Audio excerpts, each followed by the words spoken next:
Assalamu alaikum. Allied School Faiz Campus Winter Study Pack 2 of class 7th. Now we are going to study winter pack of subject English. इसमें unit number 10 है आपका achievement.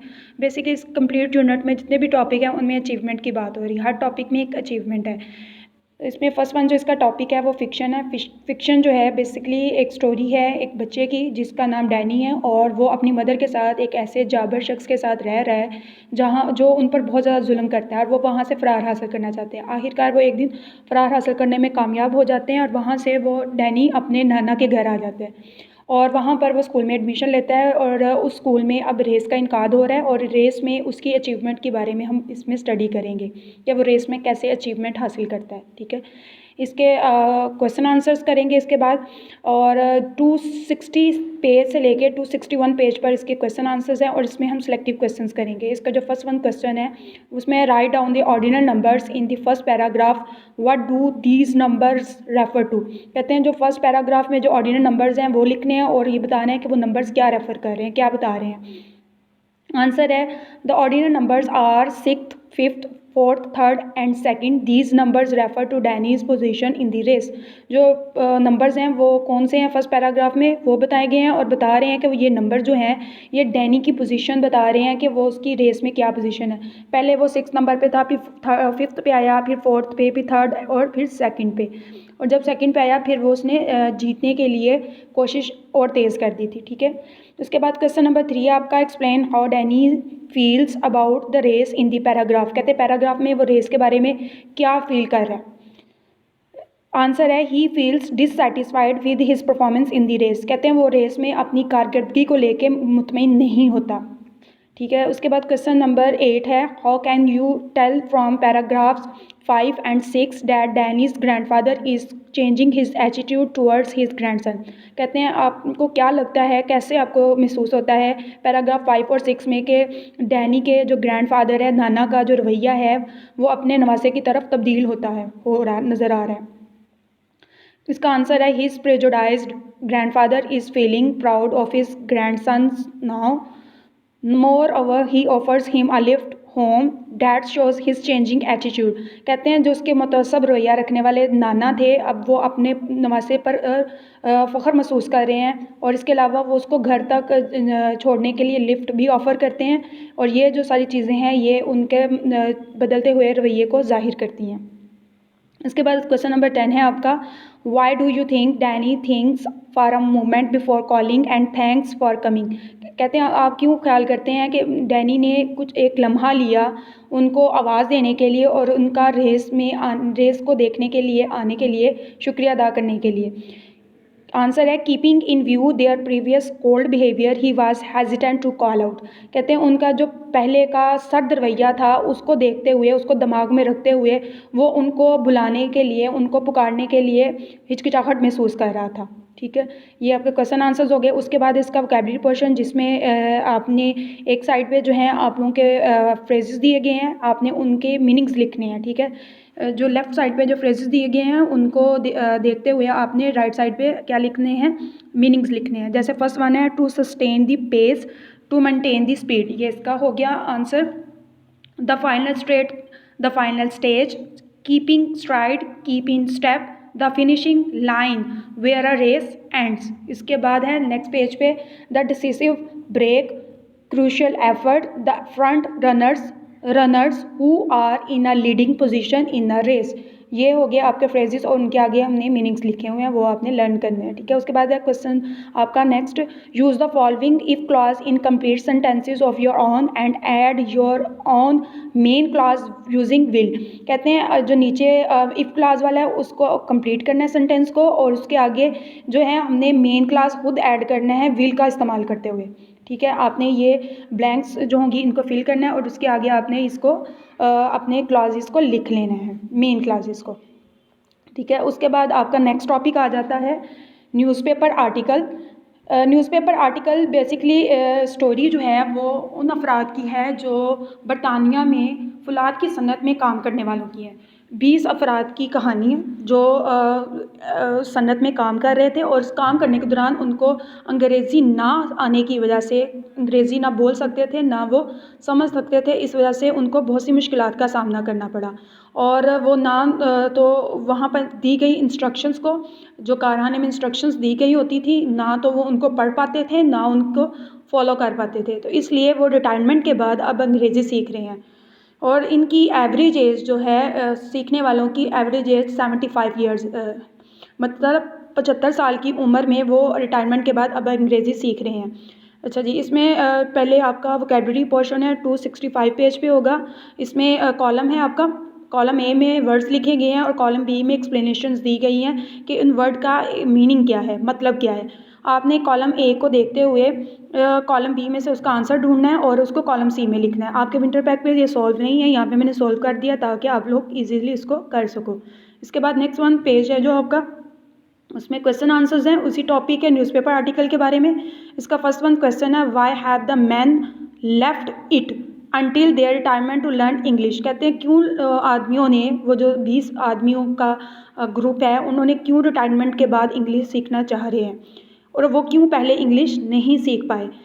तो answer है, they could not learn English earlier because neither the state not their employers gave them any facility of learning and they them self never had enough time. कहते हैं वो इसलिए पहले English नहीं सीख सके क्योंकि ना तो उस रियासत यानी कि बरतानिया जहाँ पर वो रह रहे थे उन्होंने इनको सीखने का कोई मौका फराहम किया, ना ही वहाँ पर जो काम करने वाले थे और जो जिनके पास वो काम कर रहे थे उन्होंने कोई मौका फराहम किया इंग्लिश सीखने का, और ना ही उनके पास इतना टाइम था कि पहले के वो सीख पाते काम के दौरान।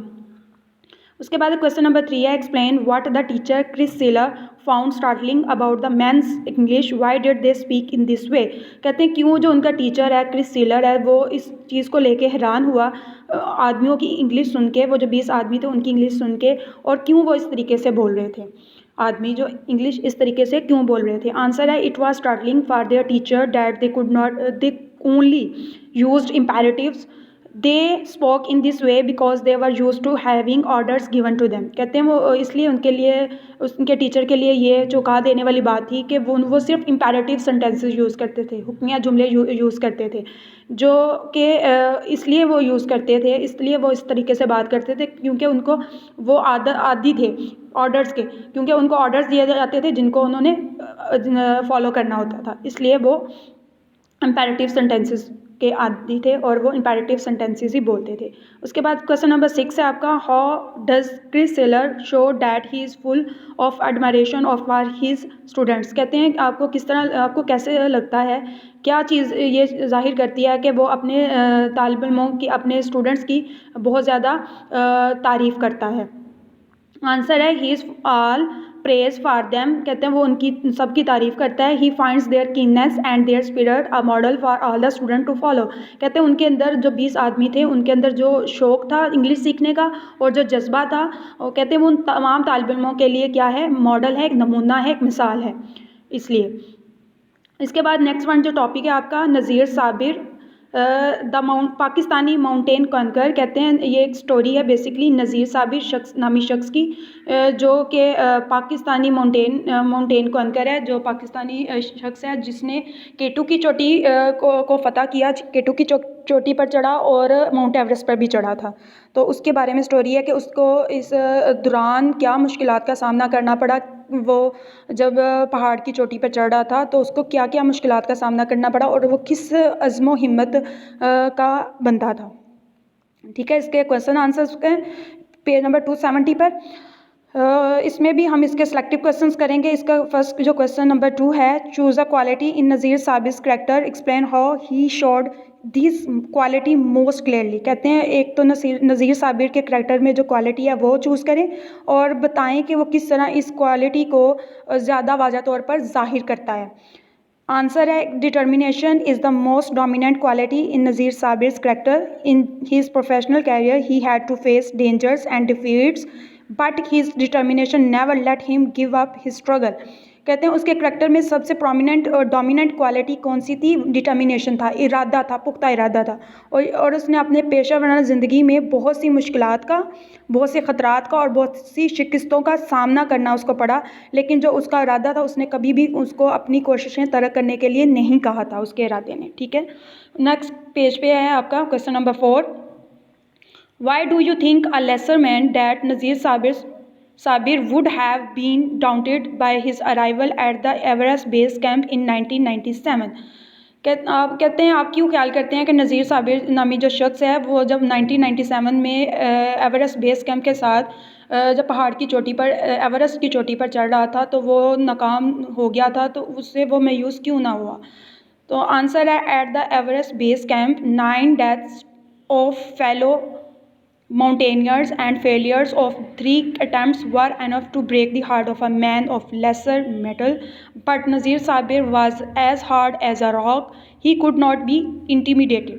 कहते हैं जब वो एवरेस्ट बेस कैंप के साथ जब वो चढ़ रहा था तो उस दौरान 9 अफराद की एक साथ मौत हुई थी जो पहाड़ की चोटी पर चढ़ रहे थे, और इसके अलावा वो जो उसकी 3 कोशिशें नाकाम हो गई थी चोटी पर चढ़ने की। कहते हैं ये दोनों चीज़ें जो हैं किसी भी इंसान की हिम्मत को तोड़ने के लिए काफ़ी हैं, लेकिन नज़ीर साबिर जो है वो इतना मजबूत था जितनी कि एक चट्टान है। वो यहाँ पर कंपैरिजन कर रहे हैं उसका एक चट्टान के साथ कि जितनी मजबूत चट्टान होती है ऐसे ही उसके मजबूत उसके इरादे थे, और ये जो चीज़ थी उसको मायूस ना कर सकी। ठीक है, उसके बाद क्वेश्चन नंबर 6 है आपका, explain the dangers which Nazir Sabir overcame in his successful ascent on the Everest summit. कहते हैं जब वो एवरेस्ट की पहाड़ की चोटी पर जब चढ़ रहा था तो उसने कौन से ख़तरात का जो है मुकाबला किया और उसको काबू में किया, उस पर काबू करते हुए वो कामयाबी से पहाड़ की चोटी पर चढ़ा। कौन से ख़तरात थे?